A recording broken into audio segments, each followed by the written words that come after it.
When I started my first business online, end of 2005 into 2006, and up until 2009, I struggled big time. I was transitioning online from being a personal trainer and nutritionist, working with clients one-on-one in person, and I was just burnt out by that. So I thought I'm gonna come online and live the laptop lifestyle. Kick up my feet, read an ebook, throw it up online, and people will buy it. Well, guess what happened?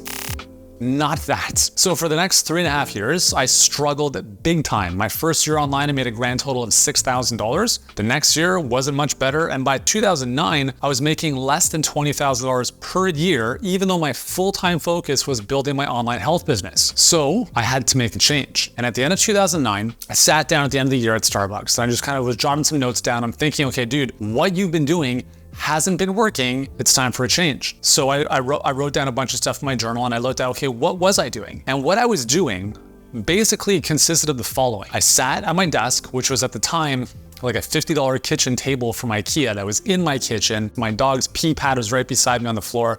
That was kind of the situation at the time. And all I did was I lived behind my laptop at my kitchen table. That's it. I had no idea about anyone else in the industry. I wasn't connected to anyone. I had no network. I had no friendships or relationships with anyone else in the online health space. It was me and my computer, and that was it. So at the end of 2009, I said, well, that's what I was doing. Maybe I should do the complete opposite. And so what I did at the beginning of 2010 was I committed to going to some actual in-person events and hire a coach. Those were the two commitments that I made to myself, even though I didn't have the money to do so.